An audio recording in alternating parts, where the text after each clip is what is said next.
Pak, nyuwun sewu lho Pak, niki mangke gantos kompor induksi, jangan-jangan biaya masak kula minggah ngono mboten Bu gitu.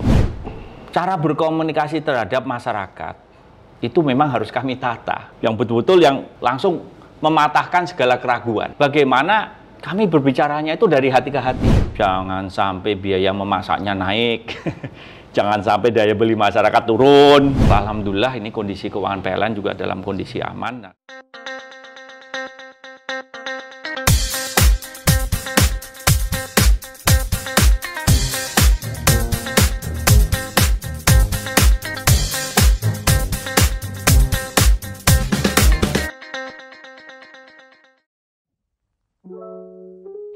Para sobat Trade Merdeka, sekarang ini saya sedang bersama Dirut PLN, Bapak Darmawan Prasojo. Apa kabar Pak Darmo? Kabar baik, alhamdulillahirabbil alamin. Ini sehat semuanya dalam suasana yang gembira. Terima kasih Mas Kiki sudah hadir di sini. Terima kasih kami mendapat kesempatan untuk berbincang-bincang soal perkembangan PLN, khususnya di masa pandemi di mana PLN berhasil melalui ini. Sekarang di masa pandemi sudah melandai, PLN juga lebih giat lagi, dan terbukti meski pandemi itu terjangan, badainya cukup keras, PLN berhasil survive dan tumbuh dengan baik, bisa melayani masyarakat dengan lebih baik lagi, responnya cepat, dan terakhir bisa meraih keuntungan yang luar biasa. Masyarakat banyak terbantu, orang yang kerja WFH terbantu, internet juga menjadi lebih lancar, tentu berkat dukungan PLN. Dan ini semua berhasil membawa PLN tumbuh sangat sehat dan untung besar. Di luar hal-hal tentu banyak tantangannya, tapi bisa menciptakan untung yang sangat besar. Dan ini sekali lagi berkat kerja keras seluruh jajaran PLN di bawah pimpinan Pak Dirut. Kira-kira seperti apa upaya yang dilakukan sehingga karyawannya bersemangat, masyarakatnya terlayani dengan baik, dan perusahaannya sehat? Terima kasih Mas Kiki, Sobat RM sekalian.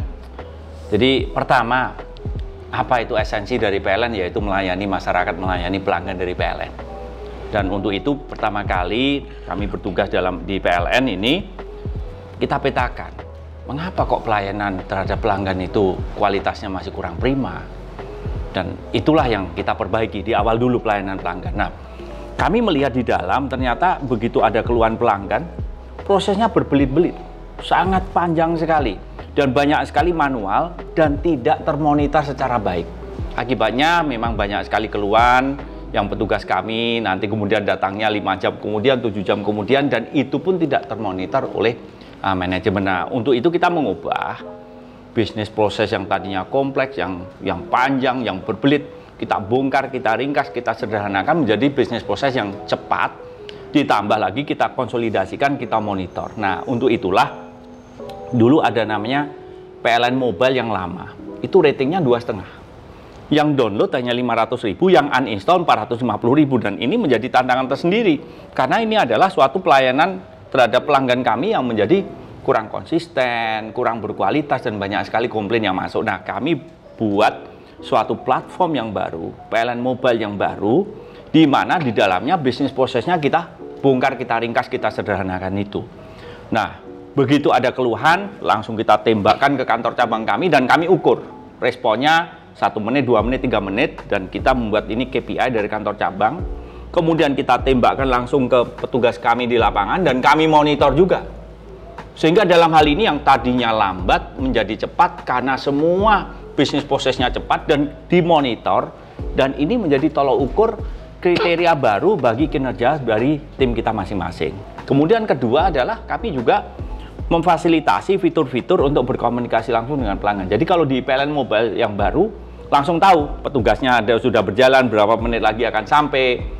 Kemudian nanti kalau sudah selesai juga akan ada ucapan terima kasih atas kesabaran dan lain-lain. Jadi ini semua kita sambung, kita gabungkan menjadi aplikasi yang baru. Di situ kita tambah juga adanya pelayanan internet, kemudian ada pembayaran, historis, sambung baru, tambah daya, dan lain-lain, termasuk catat meter dan lain-lain. Nah, untuk itu kami juga terima kasih dengan kerjasama dari seluruh jajaran di dalam PLN yang bersemangat sekali, baik itu BOD, kemudian BOD minus satunya, GM wilayah, kemudian petugas kami di lapangan, kepala kantor cabang, UP3, ULP, petugas Yantek kami yang jumlahnya puluhan ribu. Alhamdulillah akhirnya PLN Mobile yang di-download ini sekarang naik dari 500.000 menjadi 24 juta. Ratingnya yang tadinya 2,5 naik menjadi 4,8 dan menjadi salah satu aplikasi yang terbaik di sektor kelistrikan. Nah, untuk itulah pertama, kami harus melayani pelanggan dengan baik lagi. Nah, tentu saja kami harus mengakui bahwa kami menghadapi tantangan yang luar biasa, yaitu adanya pandemi, adanya COVID. Padahal kami sudah ada estimasi demand listriknya berapa. Dan di sana kami sudah berkontrak dengan listrik swasta, di mana ada take or pay-nya. Kos kami untuk itu harus kami kendalikan. Dengan demand yang turun, tentu saja ada risiko yang harus kami tanggung. Nah, untuk itu ada dua strategi yang harus kami jalankan. Pertama, demand yang tadinya turun harus kita naikkan. Salah satunya adalah mengubah lifestyle menggunakan yang tadinya menggunakan BBM, sekarang bisa menggunakan listrik.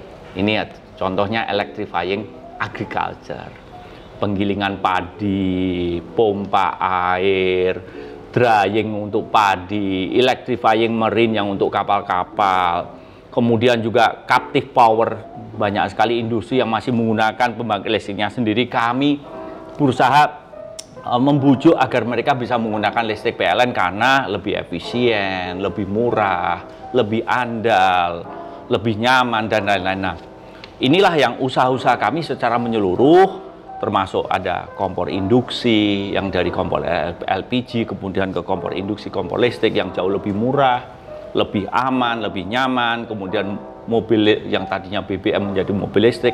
Di saat bersamaan kami juga menjaga betul efisiensi dari kos kami. Nah, kebetulan juga ini Pak Erick Thohir, Pak Menteri BUMN memberikan arahan kepada kami. Satu, Pak Dirut dengan jajarannya tolong lakukan efisiensi. Kedua juga inovasi-inovasi karena kondisi ini yang dihadapi kondisi sulit. Kemudian juga perlu melakukan transformasi. Kami melakukan digitalisasi, bisnis proses yang kemudian kita review secara menyeluruh dan hasilnya cukup mengagetkan. Bahwa di tahun 2020 harusnya itu demand itu 261 memang turun drastis pada saat COVID. Dan di tahun 2021 dalam proses penyembuhan COVID kami berhasil menaikkan demand dibanding tahun 2020 yang tadinya diestimasi hanya 1-2%, naik 5,7%. Kemudian di saat yang bersamaan juga kami melakukan renegosiasi terhadap pembangkit listrik swasta, karena ini suatu ekosistem bersama. Dulu pada waktu tanda tangan kontrak, banyak sekali asumsi-asumsi, demand tumbuh tertentu ternyata tidak tercapai. Nah, untuk itu resiko ada di tangan kami dan kami berbagi resiko. Kami membujuk, kami ingin agar ekosistem ini lebih sehat lagi. Ternyata kami juga surprise mendapatkan respon yang sangat positif dari para pembangkit swasta, sehingga kami berhasil mengundurkan commissioning date dari pembangkit tersebut. Kami juga berhasil juga menurunkan komitmen kami utilisasi dari pembangkit. Nah, disitulah ada penurunan biaya take or pay itu sebesar 37 triliun di tahun 2021 yang berhasil kita finalisasi. Di tahun 2022 ini ditambah 10 triliun. Jadi ada 47 triliun pengurangan. Nah, inilah yang tadinya PLN Mas Kiki dalam posisi yang sangat kejepit gitu ya. Yang kami dalam kondisi sulit, kami mengubahnya ini menjadi suatu wake up call. Bahwa dalam suatu tantangan itu ternyata ada opportunity untuk tumbuh, untuk berkembang. Tetapi juga perlu mengubah suatu kultur, mengubah cara pandang, mengubah cara kerja. Kemudian pada saat kondisi kritis tadi, seluruh tim PLN itu memang ada SOS, jadi ada wake up call begitu, malah menjadi kompak. Kemudian ada wake up call ini semuanya jadi semangat. untuk bagaimana menjadi bagian kekuatan di dalam PLN untuk menyelamatkan PLN. Nah, untuk itulah memang kita kondisi keuangan kita dalam kondisi COVID-19 ini semakin membaik. Jadi kalau tadi data-data yang masuk bahwa selama 2 tahun PLN mampu mengurangi hutang 62,5 triliun rupiah.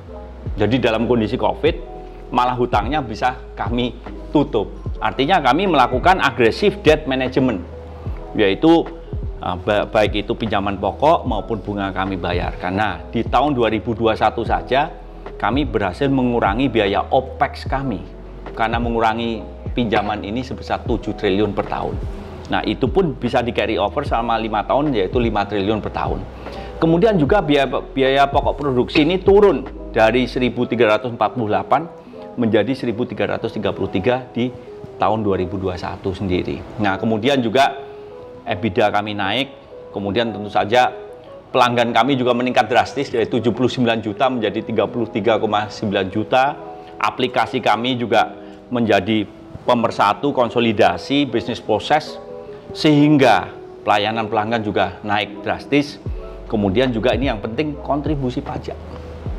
Jadi naik 5,7 triliun per tahun. Luar biasa. Jadi alhamdulillah ini berkat dukungan dari seluruh tim PLN, berkat dukungan dari Kementerian BUMN yang saat ini juga kami pada waktu kondisi krisis itu menjadi pasien.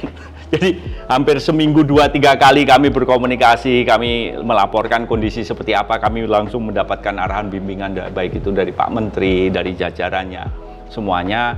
Sehingga kemudian juga dari Kementerian ESDM, kemudian juga dari Bapak Presiden, yang artinya bahwa PLN tidak sendirian.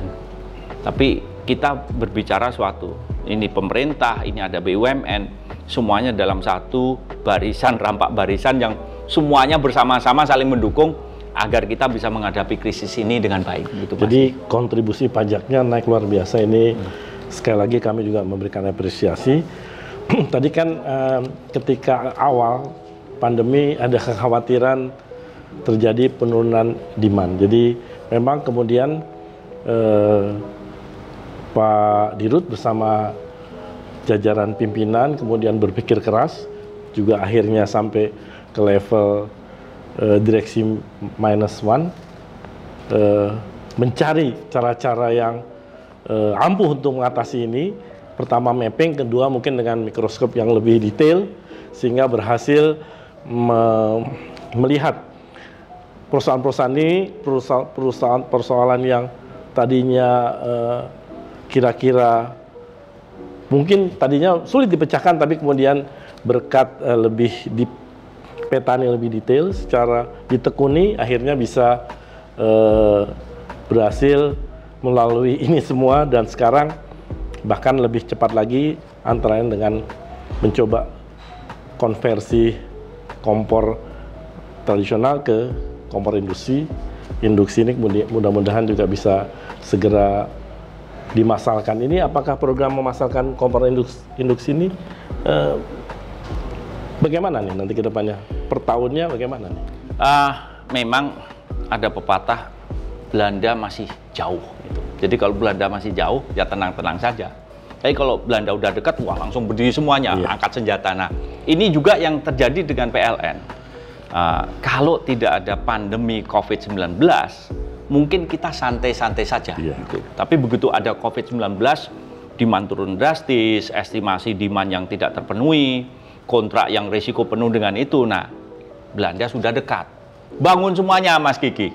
Akhirnya kita bersama-sama berkumpul memetakan permasalahan bagaimana cara mengatasinya. Nah, kebetulan salah satunya adalah ada kompor LPG 3 kg. Gitu, di mana gas LPG 3 kg ini sebagian besar adalah berbasis pada import, dan dengan adanya harga komoditas yang naik, harga crude price minyak mentah yang $63 per barrel naik menjadi waktu itu sempat 110, sekarang berkisar 98, 97. Itu juga karena LPG itu liquid petroleum gas. Ini adalah byproduct dari kilang minyak. Artinya begitu harga minyak mentah naik, dia ikut naik. Nah, untuk itu sekarang harga import dengan transport, dengan handling itu sekitar Rp20.000 per kilogram, sedangkan dilepas ke masyarakat sekitar Rp5.000 per kilogram. Artinya ada subsidi Rp15.000. Nah, ini juga subsidi yang non-targeted secara terbuka. Siapa saja bisa membeli. Artinya apa? Dengan meningkatnya disparitas harga antara LPG yang non-subsidi dengan subsidi, maka tentu saja banyak beralih yang tadinya non-subsidi. Kalau disparitas harganya hanya Rp3.000, Rp4.000 per kilo, mungkin masih oke. Tapi kalau Rp15.000 akan banyak beralih. Nah, inilah yang kita lihat bahwa sekarang biaya subsidi untuk LPG meningkat drastis, importnya juga meningkat drastis, sehingga inilah memperlambat pertumbuhan ekonomi dan lain-lain, current account deficit dan devisa dan lain-lain. Nah, untuk itulah memang bagaimana penggunaan kompor induksi itu biaya per kilogram ekivalen hanya 10.500. Artinya kalau 20.000 ke 10.500 ya cost savingnya sekitar 9.000, 10.000 per kilonya. Nah, tentu saja dengan adanya seperti ini kami mengucapkan terima kasih kepada Bapak Presiden, Pak Menteri SDM yang kemudian juga melontarkan program konversi dari kompor LPG 3 kg ke kompor induksi. Nah, di sini ada perubahan mindset. Kalau LPG 3 kg itu non-targeted subsidi, bisa dijual bebas. Tapi kalau menggunakan kompor induksi, itu sudah by name, by address. Nah, tentu saja kami sudah mencoba di bawah, di masyarakat, itu ada yang 450 watt, 900 watt, kemudian bahkan kita juga akan mencoba di 1300 watt. Nah, memang jauh lebih nyaman, jauh lebih aman. Karena apa? Kalau LPG ada apinya, ini hanya menggunakan induksi, bahkan tidak panas. Ruangannya tetap dingin, tidak panas. Kemudian juga dengan watt yang kami pasang, biayanya tetap lebih murah. Nah, ini dari pemerintah memastikan bahwa untuk yang 450 watt, 900 watt, biaya memasaknya akan lebih murah dibanding LPG 3 kg. Jadi per kilogram ekivalen sekitar Rp5.000. Jadi bisa lebih murah sedikit daripada LPG 3 kg. Ditambah ada program pemerintah 15 juta. Yang tahun ini 300.000, tahun depan 5 juta, tahun depan 5 juta, tahun depannya 5 juta. Itu adalah alokasi dari APBN bagaimana untuk memfasilitasi ada pembelian kompor dengan utensilnya, peralatan masaknya dibantu oleh pemerintah, ditambah nanti biaya listrik untuk memasaknya lebih murah daripada LPG 3 kg. Tentu saja program ini luar biasa karena bagi masyarakat di tingkat yang menggunakan ini ada perubahan lifestyle yang jauh lebih modern, yang lebih aman, lebih nyaman. Tetapi juga ini mengubah bagaimana energi yang import digantikan energi yang domestik. Energi yang mahal diganti dengan energi yang lebih murah. Nah, inilah yang program yang kami jalankan. Tentu saja dalam hal ini kami harapannya bisa mendukung negara ini untuk kemandirian energi satu. Kedua juga mempercepat pertumbuhan ekonomi karena mengurangi import itu langsung mempercepat pertumbuhan ekonomi. Otomatis di situ ada job creation, ada poverty eradication. Dan ditambah ini lifestyle yang jauh lebih modern. Begitu Mas Kiki. Kalau sosialisasinya atau upaya memasyarakatkannya dilakukan PLN di daerah-daerah langsung mereka mencoba apa mulai kapan ini?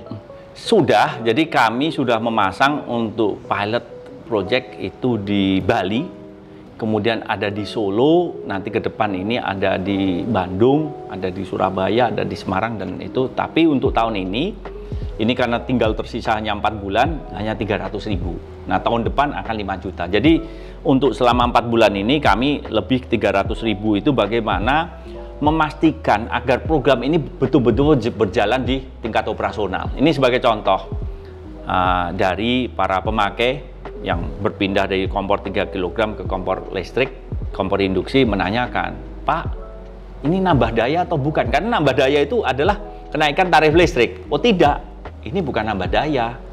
Loh, bagaimana caranya saya memasak? Kami hanya membuka jalur listrik khusus untuk kompornya, Bu. Begitu. Udah, itu satu. Jadi konsepnya tidak nambah daya, berarti kalau memang mereka adalah listrik yang subsidi ya tetap aja subsidi. Mereka listrik yang 450 watt yang non DTKS tapi dapat subsidi, tetap kami tidak otak-atik itu. Tapi ada jalur khusus untuk listrik khusus untuk memasak. Itu yang kami buat. Terus mereka menanyakan, kami bertanya, untuk 450 watt itu berapa kilogram LPG? Oh, 2 tabung, berarti 6 kilo. Nah, kalau 6 kilo, satu tabungnya 18.000, artinya 36.000. Nah, itu artinya per kilonya Rp6.000 per kilo LPG. Nah, kami memastikan ke ibu tersebut, Bu, nanti kalau pakai listrik, biaya memasak menggunakan listrik insya Allah pasti lebih murah daripada menggunakan LPG 3. Jadi komunikasi kami betul-betul sangat operasional, karena memang dari pemerintah sendiri membuat program yang menurut saya sangat sophisticated sekali. Jadi kami berterima kasih kepada Bapak Presiden, Pak Menteri SDM, ada Pak Menko Marinvest, Pak Menko Perekonomian, Pak Erlangga, kemudian Pak Menteri BUMN yang ada di sana, semuanya adalah LPG 3 kilo kalau dijual hanya 5.000 sampai 6.000. Padahal harga belinya 20.000. Nah, kalau pindah ke listrik 10.500 per kilo, itu sebenarnya lebih murah. 20.000 dibanding 10.500 lebih murah. Tapi kalau di masyarakat bergerak berpindah ke listrik seakan-akan lebih mahal. Loh, saya kemarin bayarnya 6.000 per kilo, kalau pakai listrik 10.500. Padahal 10.500 sebenarnya lebih murah. Nah, dari pemerintah akhirnya begini. Oke, kalau LPG 3 kilo subsidinya 15.000. Kalau pakai listrik udah jual aja 5.000 per 1 kilogram ekuivalen, tapi subsidinya hanya 5.000. Jadi pengurangan per kilonya tadinya 15.000 menjadi 5.000. Jadi dari sini pemerintah sangat kentara sekali peduli terhadap daya beli masyarakat, terutama dari masyarakat ekonomi menengah dan bawah. Betul-betul dijaga. Subsidinya juga lebih rendah akhirnya kan? Walaupun subsidinya kan dari 15.000 ke 5.000, tapi biaya memasak masyarakat tidak boleh naik. Karena itu diberikan subsidi, kemudian harga yang harus dibayar tidak berubah. Tidak berubah. Nah, inilah yang concern di itu. Ada yang di waktu itu di Solo, Pak, nyuwun sewu lho Pak, niki mangke gantos kompor induksi, jangan-jangan biaya masak kula minggah ngono mboten Bu gitu. Jadi bertanya, ini kalau pindah ke kompor listrik biaya masaknya nanti jadi naik gitu. Tidak Bu, mboten Bu, ini tetap Bu. Ibu keluarnya berapa? 2 tabung 30. Nah, kami tanggung Bu, nanti lebih murah. Nah, cara berkomunikasi terhadap masyarakat itu memang harus kami tata. Betul-betul komunikasi yang betul-betul yang operasional. Langsung mematahkan segala keraguan. Kemudian juga langsung bagaimana kami berbicaranya itu dari hati ke hati. Bu, nyuwun sewu lho Bu, ini per kilogram LPG 3 kilo ini ada 15.000 Bu. Dari dana APBN. Dari dana APBN itu ada jatah untuk stunting.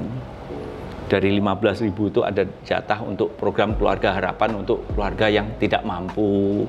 Dari 15.000 itu ada keluarga untuk pendidikan dari keluarga tidak mampu dan lain-lain. Dan ini kita berbicara masa depan bangsa kita ada di situ.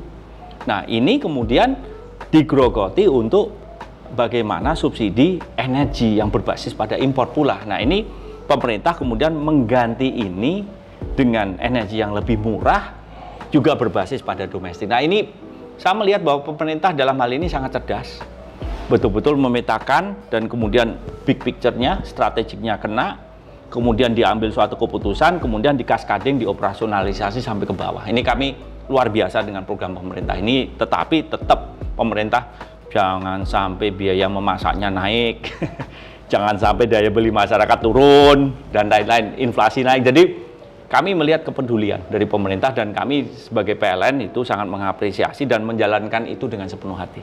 Betul Mas. Jadi mungkin ke depan upaya memasyarakatkan kompor induksi bisa dilakukan melalui posyandu dan lain-lain yang langsung targeting, dan mudah-mudahan bisa cepat memasyarakat dan masyarakat paham benar bahwa menggunakan kompor induksi ini lebih aman, lebih murah, dan juga lebih lifestyle-nya, artinya great lifestyle-nya naik. Naik. Kalau kita lihat ke depan ini kan tentu tantangan masih cukup berat ya, terutama karena mungkin dunia mengalami perubahan postur ekonomi dan politik. Postur ekonomi dan politik globalnya kan berubah. Tentu PLN harus terus berpikir keras, mencari terobosan baru, sehingga mudah-mudahan lebih survive lagi dan bisa menghasilkan laba yang lebih baik, tentu dengan peningkatan pelayanan yang semakin baik pula. Bagaimana keluhnya? Kita melihat juga bahwa harga komoditas juga naik, gitu ya. Misalnya harga gas yang dulu biasanya $8 per MMBTU, sekarang sudah naik menjadi $41, $42, $43 per MMBTU di Japan Korean Market, JKM, itu pasar internasional gas.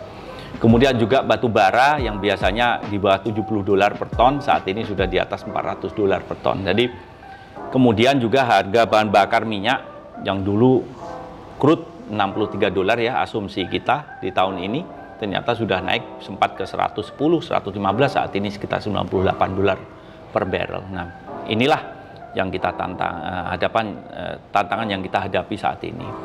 Kemudian juga kami sudah berkontrak juga dengan pihak ketiga listrik dari pihak swasta, di mana di situ ada take or pay. Nah, ini semua harus kita kelola semuanya.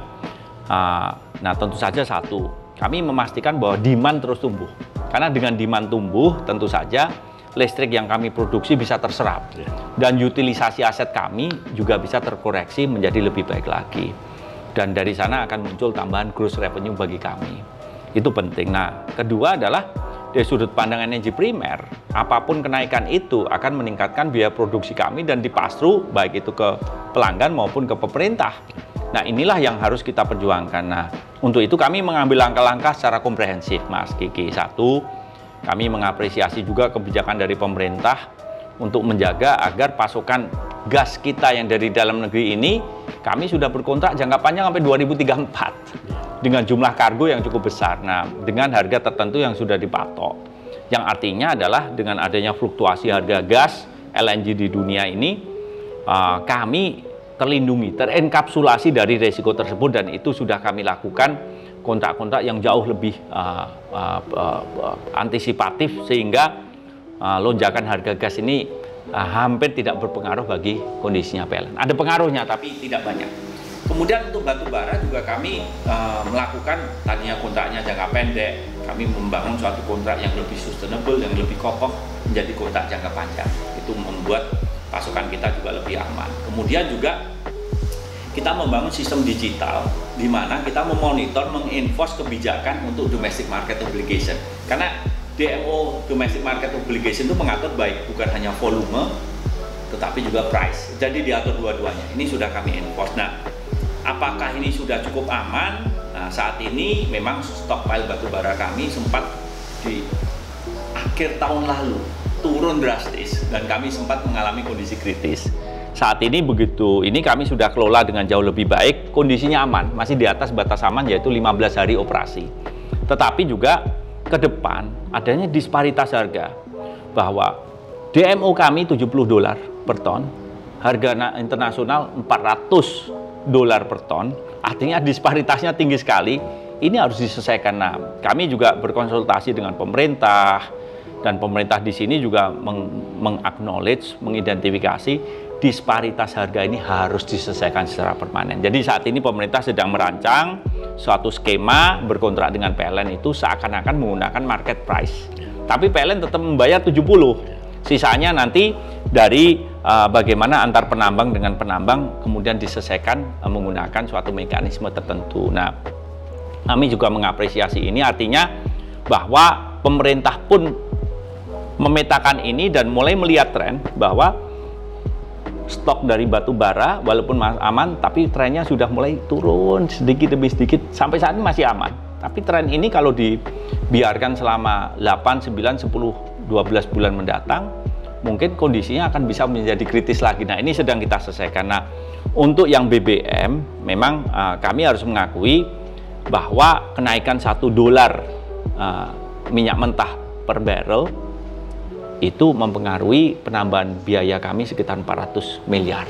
Sehingga kenaikan dari 63 ke 100 itu juga dampaknya terhadap biaya pokok produksi kami cukup tinggi. Nah, untuk itu kami juga melakukan upaya gasifikasi, kemudian ada pembangkit-pembangkit kami yang kecil-kecil di daerah-daerah terpencil juga kami mulai mengubahnya menjadi energi baru terbarukan dan lain-lain. Nah, jadi kami paham, kami petakan, kami monitor day to day bahwa dalam proses ini kami paham betul apa tantangannya, tetapi juga satu persatu dari permasalahan itu kita selesaikan. Nah, untuk itu ya, sebagai contoh di tahun 2021, prediksi pertumbuhan demand hanya sekitar 2-3, tetapi kami berhasil mencapai pertumbuhan sampai 5,7. Kemudian di tahun ini sampai bulan Juni prediksi hanya 4, ini sudah 6,7 atau 6,6 sekian persen pertumbuhan demand,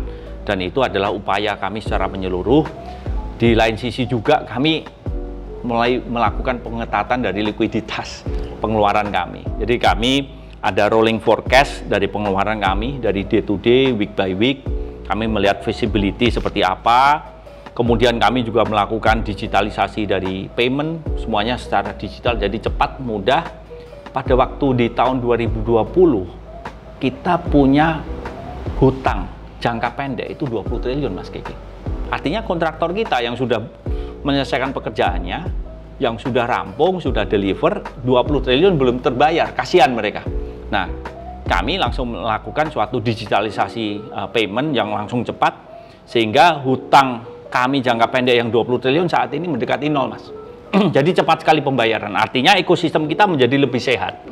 Tetapi juga kami melakukan kendali dari cash flow kita, sehingga dari tahun 2020 sampai sekarang kita belum mengambil pinjaman melalui global bond. Masih aman gitu ya.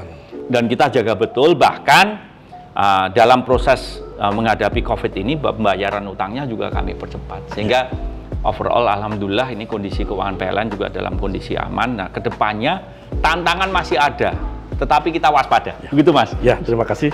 Jadi luar biasa penjelasan dari Pak Dirut. Tentu kita akan terus mendoakan supaya PLN menjadi jauh lebih sehat, jauh lebih cepat melayani masyarakat.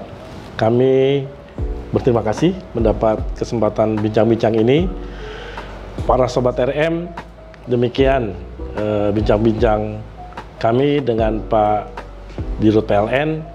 Semoga bermanfaat bagi kita semua dan mencerahkan teman-teman Sobat RM. Terima kasih. Wassalamualaikum warahmatullahi wabarakatuh. Salam sehat. Salam Terima sehat. kasih. Terima kasih. Wassalamualaikum Pak Darmo. warahmatullahi wabarakatuh.